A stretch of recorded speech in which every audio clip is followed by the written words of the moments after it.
Okay, well, we do have a quorum, and it is noon. I'm calling the meeting to order. First item of business is approval of the minutes, which you all received. Are there any additions or corrections?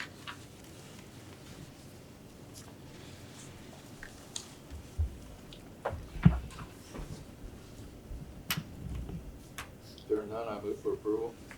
Okay, is there a second? I'll second. All in favor? Aye. Opposed? The minutes are approved. And I'd like to take this a moment to just state that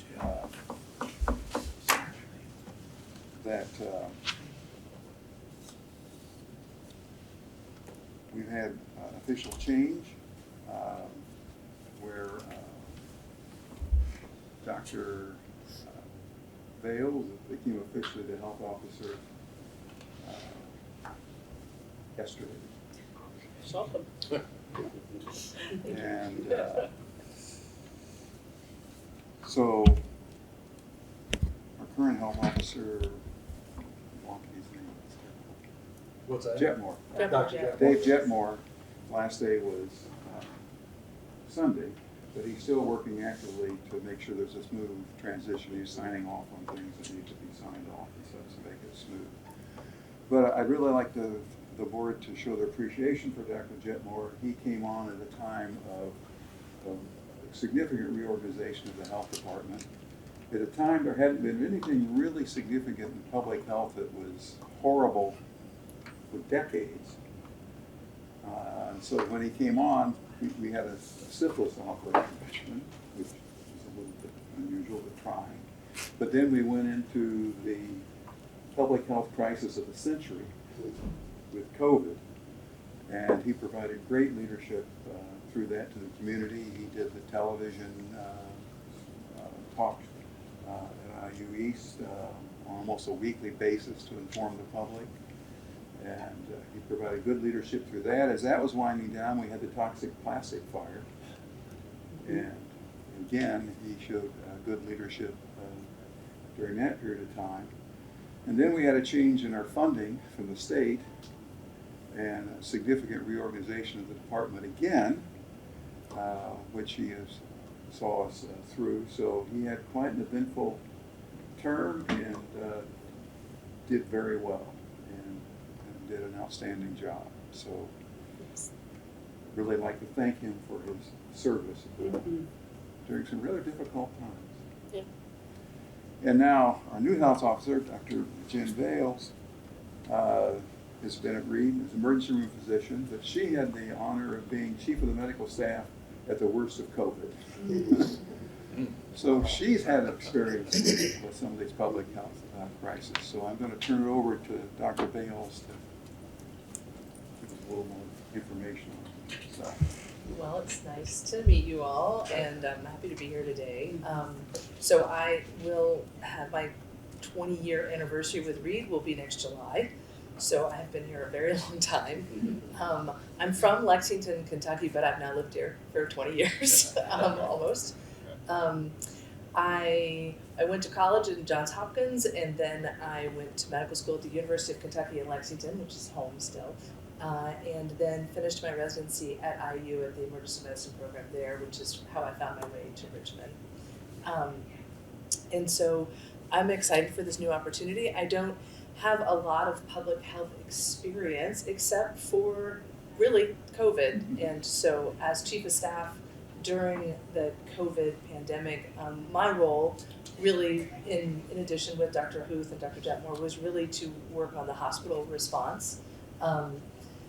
So that was a big learning experience. And then, of course, we deal with all the public health crises that occur through the emergency department, which I think of as the community safety net. So I'm happy to be here. I'm happy to answer questions.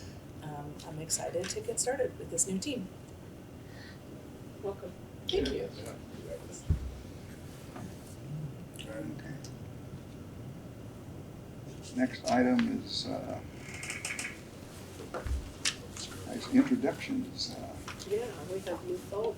get a, I'm gonna throw a curveball in here. I have one of my environmentalists here to discuss a topic real fast, and that way I can get him back out to the field. Okay. Then we'll move on to that. This one's environmentalist Tim Croucher. He's been with the department since February. He is our septic inspector and housing inspector. I trained him, so I know he's very good at what he does. He's dealing with a septic issue right now, so I'm going to have him discuss that. It could turn into a legal issue, and I've already discussed it with the attorney, so they're aware of it right now. So I'll let him take it over.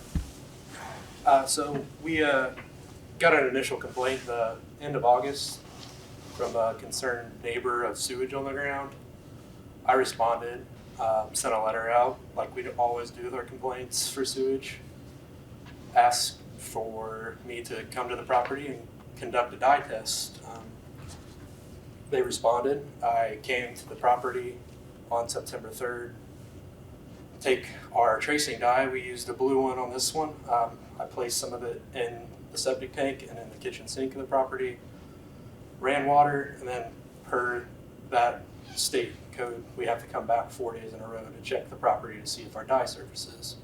Came back on the third day, and the dye was starting to show up in the yard. So then I had a conversation with the homeowner, let them know that their septic was indeed in failure. And then at that state, when your septic system is in failure, it's considered unfit for human habitation. So we had to place that unfit order on the home and request that they go on a pump and haul. And they said that they were going to abide by that. And then a few weeks later, they're changing the tune, and we're going towards, they're wanting to do an illegal discharge system, and told them that's not okay. They can't have that in Indiana. Changed their tune again, and in October, they ended up getting soil testing done. We found a spot suitable in the yard for a replacement septic system, and then an application was filed with a approved contractor with Wayne County. So they seemed to be getting on pace with getting it actually replaced rather than illegally discharging. I think they got their price quote back from the contractor at that point, and then decided that they didn't want to do that anymore, and they wanted to do direct discharge again. So then I had to get Dan involved and my state rep, Joe Ricuzzi, and send an email to the homeowner, let him know that it's still not okay. They got to move with the replacement system, and they got to go on a pump and haul until that time that they can get it replaced. So that's kind of where we're at now. I haven't heard back from them here in the last few weeks. So To give you a footnote on that is when we have a positive result on a dye test, that means you heard that the dye was placed in the septic tank and a plumbing fixture in the house, so therefore when it results to the ground, that's sewage coming up to the ground. So that deems it in failure. They get put on a pump and haul, and what that consists of is their tank has to have an audible alarm set at 2/3 full. Every time that alarm goes off, they have to have a contract with a licensed pumper. That pumper has to come pump out the tank basically. So the outlet is capped so the sewage can't go out into the field. And then that stays in place until they have a replacement system input. Due to Senate Bill 4 that was passed last year in July, because they have a contractor, we can't touch it for another 180 days. So I wanted to make sure that you guys were aware of that. It's not that we're not acting, it's that we can't act due to legislation. After that 180 days, we can pursue an order through our legal team. What they're wanting to do is a direct discharge system, and that is possible in Indiana now due to Senate Bill 4, but there's a lot of steps that you have to go through. You have to create your own sewer district. That homeowner does, which means they have to be on contract with us for monthly reporting. They have to have secondary treatment, which is chlorination, UV lighting, a bunch of different things. And then once it goes through all the secondary treatments and stuff, then they can discharge directly onto the ground. But it's a whole process, and it's a lot more expensive than just a replacement system. I don't think they realize that yet. But I wanted to make the board aware of it in case the people are influential. They have a little bit of pull in the community, so I wanted to, in case you catch word on it. Any questions on that? Is there any neighbors close that The neighbor was the complaint. Okay, yeah. So it's actually discharging onto his property, if I'm not mistaken? It's going onto people's property and then running off to the neighboring house as well. Onto a neighbor's property. So that initially is what spurred the complaint. And this is an older home, kind of more. I would say probably 80s, 70s. 70s, 80s, Yeah, Okay. it's a fairly new home when it comes to the age of homes. Sure, But sure.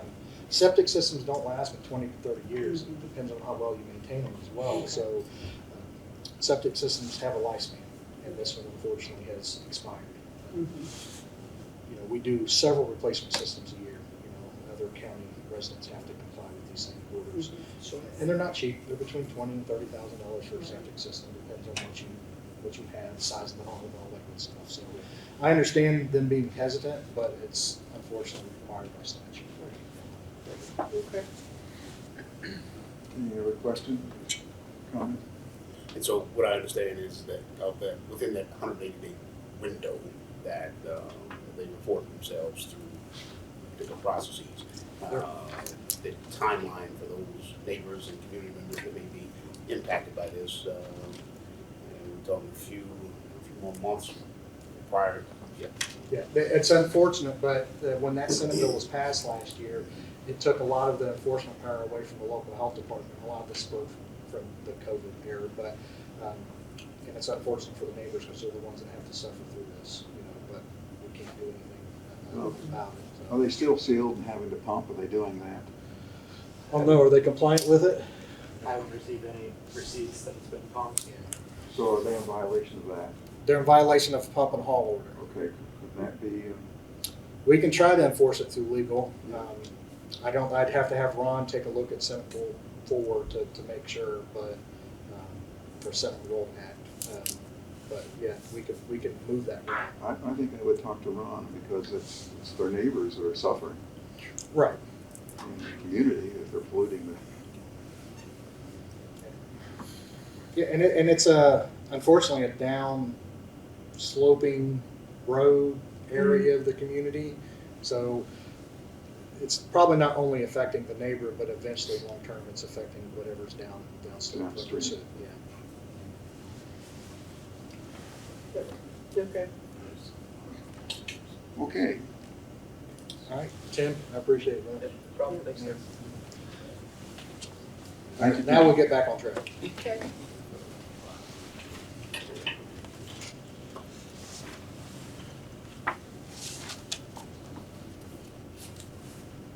So, are you going to introduce our new deputy director? of Yes. Clinical Services? So- On that note. So recently, I was gonna have her introduce I can herself. introduce Recently, we had filled the position of Deputy Director of Clinical Services.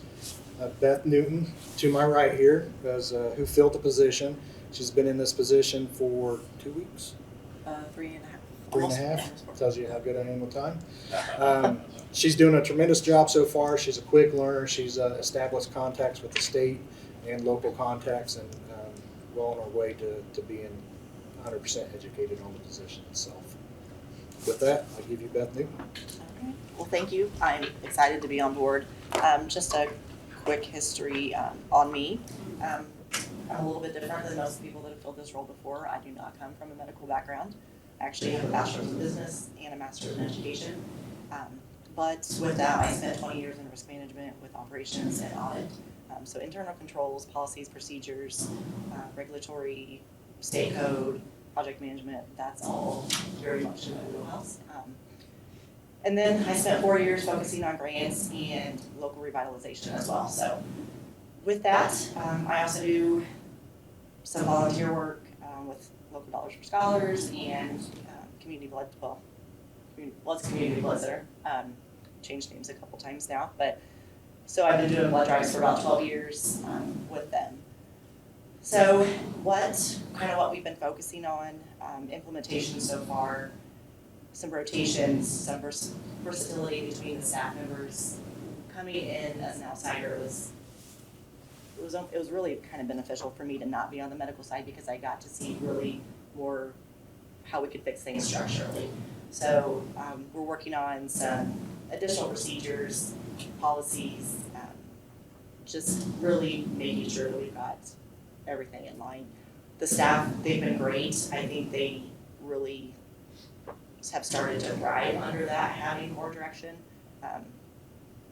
It appeared that there was some lack of support in some areas. So just being able to get them back on track with, these are the expectations, this is how we're doing it. But of course with their input and knowledge as well. The staff is definitely strong enough to fulfill the clinic needs, the medical needs. So it really wasn't something that I needed to come in and do. They know what they're doing. They just really need help to get the structure down and to get all that ready. So they've been great. I said everybody's been great. The state's been great to work with. We did have our public health nurse leave 2 Fridays ago. So we posted that position. We're hoping to get a good candidate in there. But the state is helping us in that transition as well. And I've learned a lot in the last week on some stuff that I wasn't expecting to learn so quickly. So just a couple other updates. We are going to, being that I am familiar with blood drives, we are going to bring back the county employee blood drive. It's actually scheduled for May 22nd, so hopefully we can get a good turnout. We all know that blood is the one, it's not synthetic. You know, if you don't have it, you can't replace it. So we're excited to be able to do that. And we're looking for some additional opportunities to get out in the community. We've had a clinic at the Boys and Girls Club recently. We're looking at participating in an upcoming Christmas parade to get the RV in the parade, just to get everybody back familiar with what we have to offer, and make sure that we're providing the services that the community needs, as well as bringing in income needs. So that's really all I have. As the board knows, I'm a very policy procedure type person. So she fits that role and will be able to help the department as a whole create a lot of these policies and procedures. All right, on to me. I need no introduction, I guess. So our partners, Health First Indiana, our partners continue to submit data to us, continue to invoice for their supplies and staffing needs. So far, Lee Hospital and Berkeley 5 and Neighborhood Health, I think, are the only 3 that have actually invoiced for money. A couple others have actually submitted data, but not invoiced for any money at this point. We submitted our top 3 KPIs to the Department of Health a couple weeks ago. We covered that. I think it's back here. So core service and KPI. Yeah, 434 services.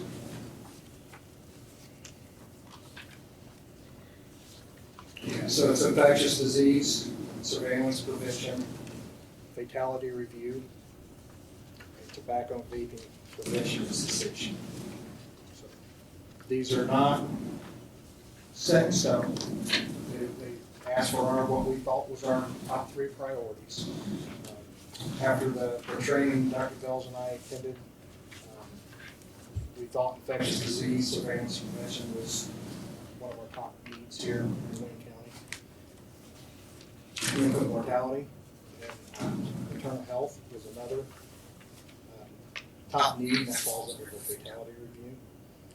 And then tobacco, vaping, and prevention cessation. We're seeing it more and more with not only adults but teenagers and stuff. It's easy to get, so we thought that was a good focus as well.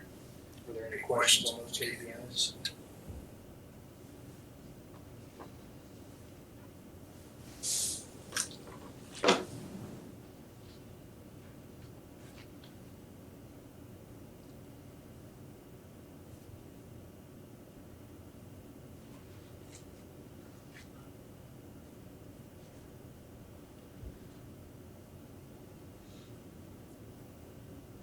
And of course, the infectious disease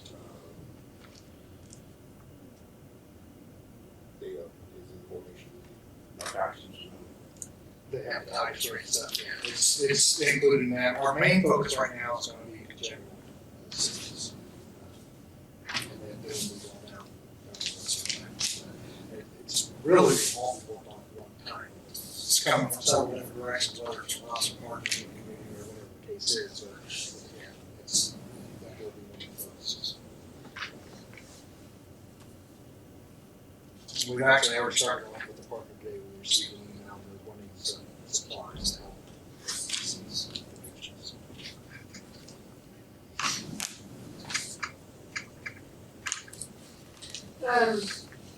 Okay, so for the smoking, vaping prevention, because we have a goal of reducing by 3%.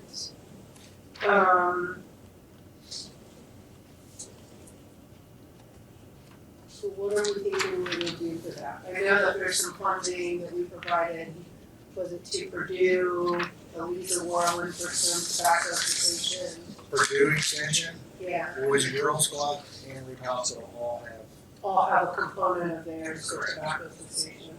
Then here at the health department, what we're going to do is use our COAC money, our school liaison money, to help provide schools with education, or maybe bring in a speaker or something to that effect.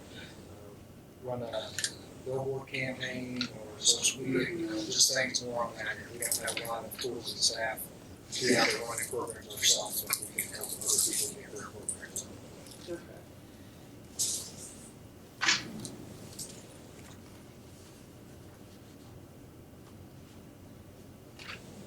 Any other questions? We'll move on to the financial report. And I did put in that, any department health data tracker for 24. If you look at those numbers, that's the numbers that I have submitted into the data tracker. And unfortunately, that's only since I was able to grab the data since I took over. So it basically predates the July. I don't have anything from January to June, so.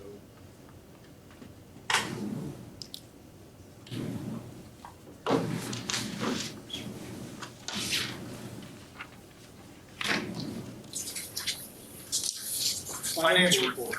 We're obviously in the middle of November here. Most of our budgets are calendar years, so they're going to reset in January.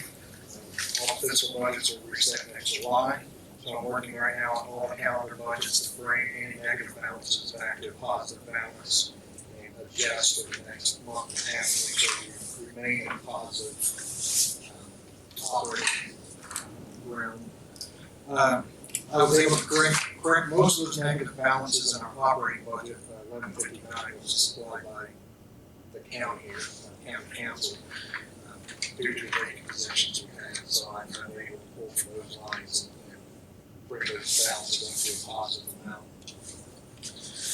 I did add funds to our legal line this year to cover the expenses of all the contracts with Virgins and the health officer and other things that we're doing here to make sure legal services are paid. Again, that was funded by the salary lines.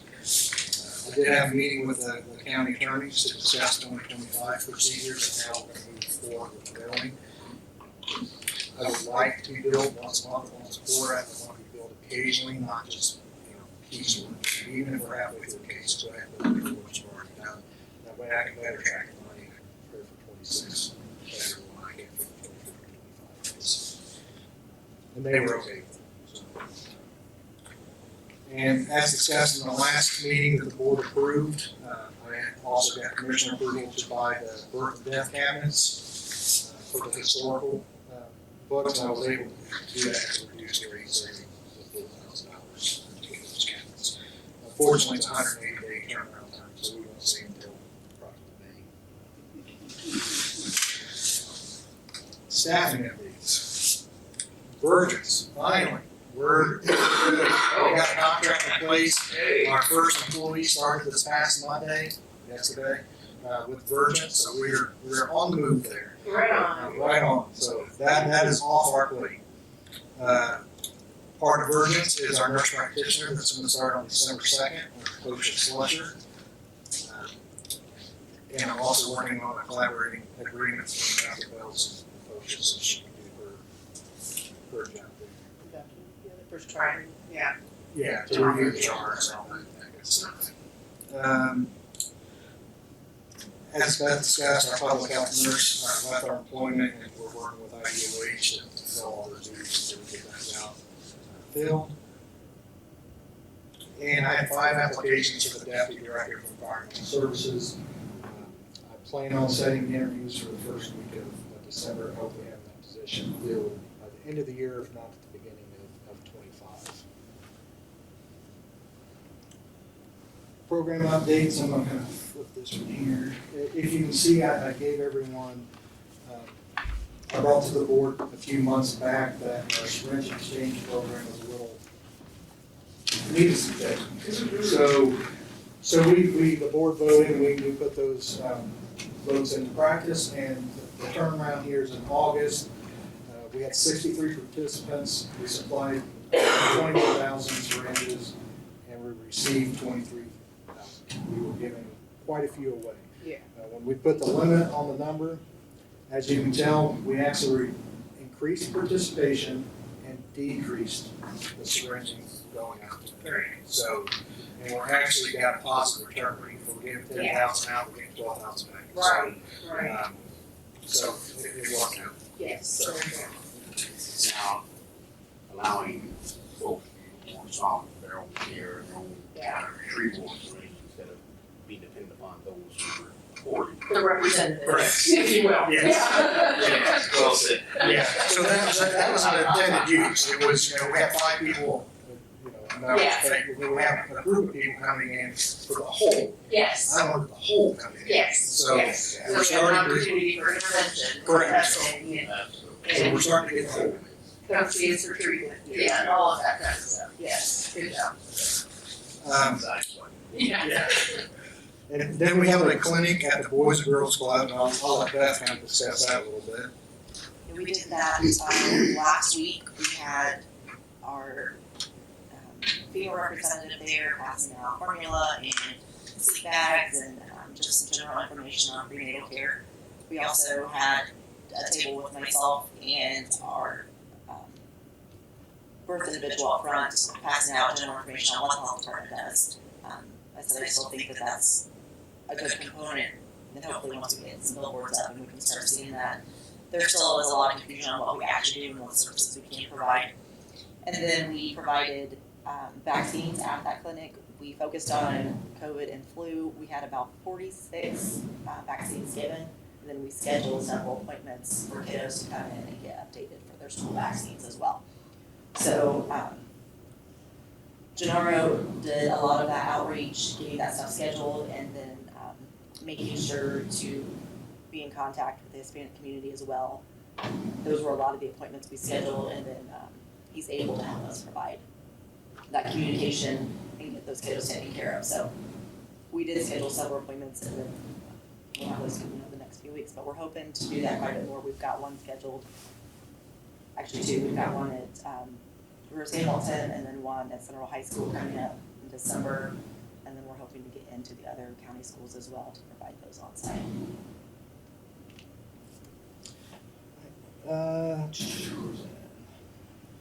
So miscellaneous, as she mentioned, we got in contact with a billboard company. No, that's all right, you're good. And we're gonna start a billboard campaign, the first week of December, and we'll run for 30 days. Just kind of a test run to see what we can get. It's fairly inexpensive for advertising, a lot cheaper than radio, I'll tell you that much. We're gonna have 3 billboards. 2 of them are gonna be in English, one's gonna be in Spanish, and they're all concentrated in the areas of food banks, things of that nature. We're trying to get our name out there.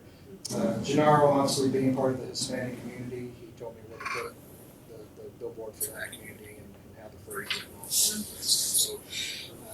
So we've already paid for it. We've already sent the design into Porter Advertising, which is a billboard company, and they should be out there for display come December.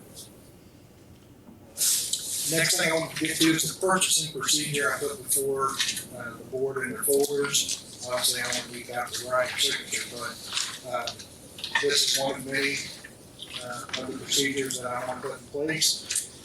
And essentially, this is to control the spending, to make it more organized. So if an employee wants something, they fill out this form. It comes to me, I decide whether it's needed or not needed, and the cost of it, and then it gets ordered. And then we're going to other than normal monthly recurring bills, we're going to reduce the ordering down to twice a month.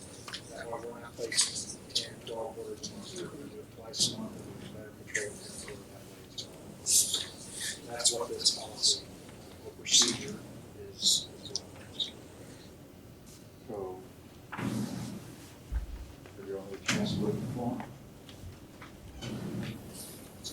It's very short. Yeah.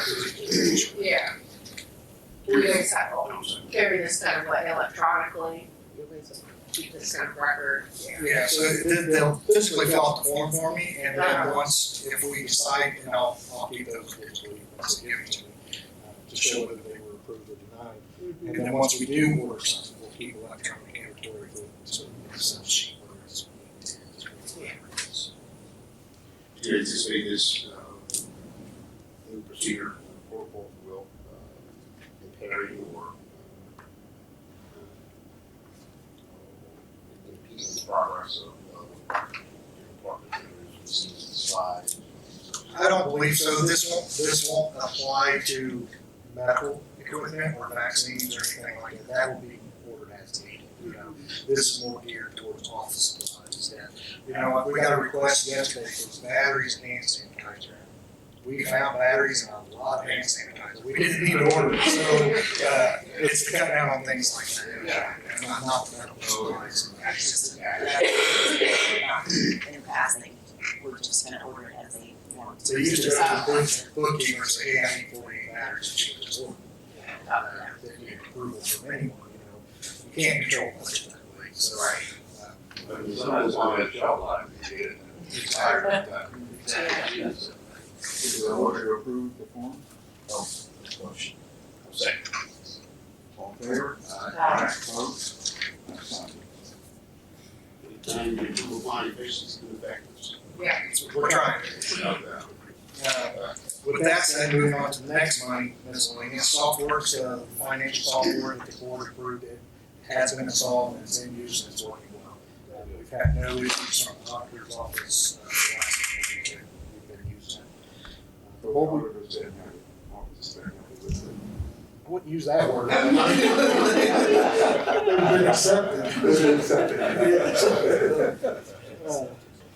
The mobile unit has been winterized. We took it over to Walnut Ridge in Newcastle, they winterized it for us. They have a drive-in winterization, you drive your RV in, they winterize it on the spot, you drive home, so it's very convenient. So it is still operational, we just are unable to use the water function, so we can still take it out in public. Then the last is environmental. Tim obviously went over the septic issue. There is a new food code coming out. Right now it's in public comment review at the state level. Once this will be adopted most likely. Once the code is adopted, it will resemble the FDA code more closely, I guess. And that will align with Ohio, Indiana, or Illinois. A lot of other states essentially mirror the FDA code, and Indiana has been one of those states that's always had their own code. So they're moving towards that universal code with the FDA. But it's in public comment right now at the state level, and it's expected to pass sometime in January, and probably will take effect next July, when most of these issues. But I'll keep the board up to date on that. It will change some of our forms, requirements and stuff like that, so there'll be some costs involved with that, with getting new forms and stuff. Any questions, comments, concerns? There's other issues with bats. With what? With the bats, like so. Oh, the bats, rabies issues? Thank God, no. You know, we've not had anybody show up to the health department. We don't know about the ER department, but we've not had anyone show up to the treatment. It's my knowledge that most of them are referred for wound care for secondary treatment right after they receive their initial The infusion center. the infusion center. Yeah. So, Vaccinations. yeah, so if that's something that Reed's not interested in, we're obviously there for that, the follow-up vaccines.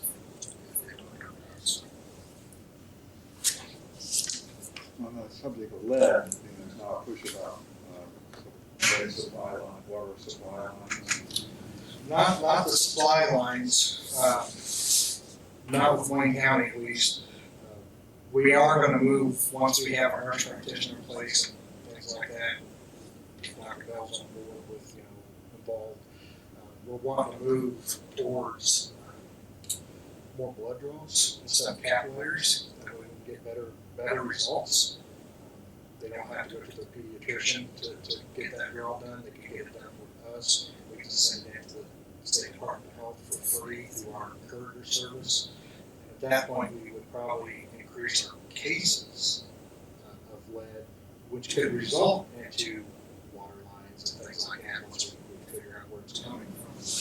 There's been no push from the state or anything like Well, that. the water department's been sending that information. Oh, have they?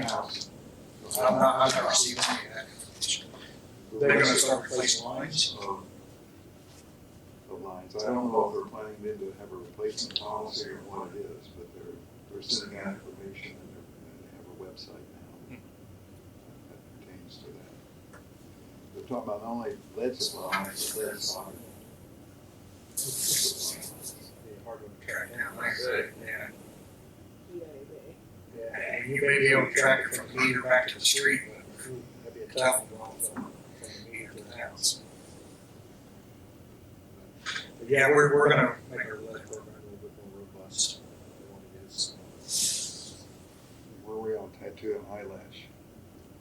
Still working on it. I think at this point, the board's opinion really, but I have a policy / procedure written already.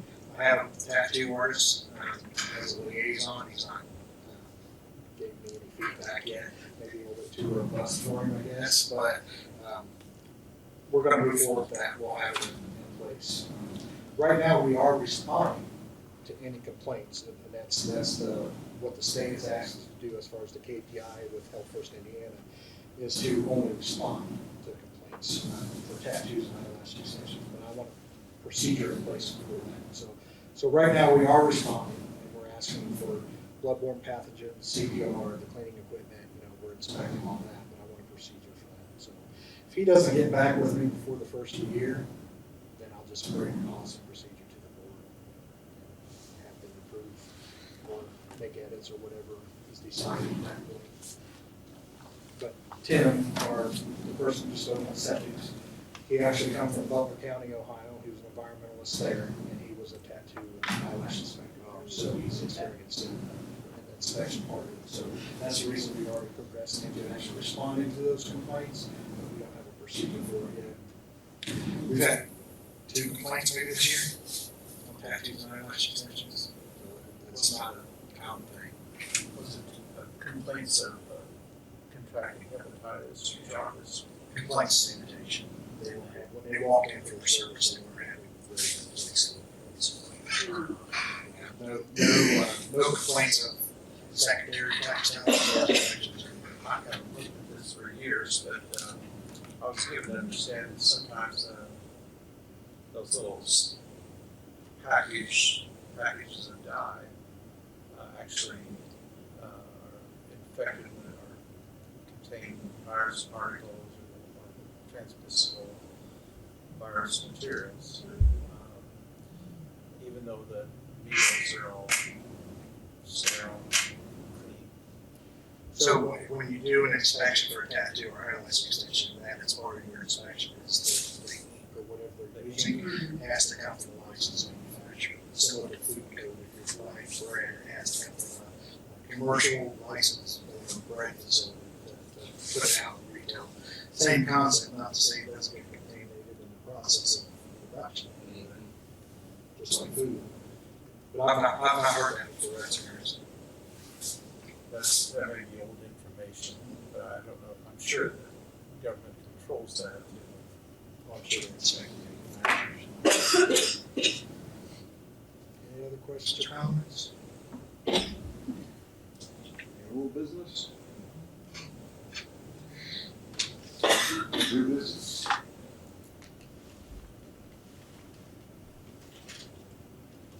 For the next. December 17th. The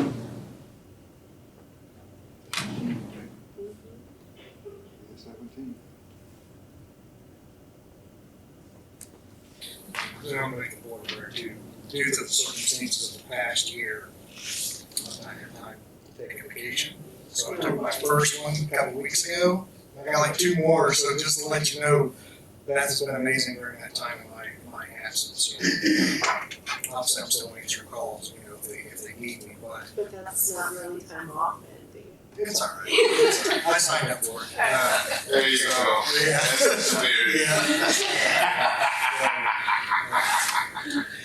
spirit. That's always my response. Yeah, I signed up for it, but, Congratulations. but she has been incredible during that time and a half. So she's already said, I figured you're gonna be off every other week. There's some truth to that, but not much. We have a motion to adjourn, or is there a second? All in favor? Opposed? Thank you, everyone. Thank you.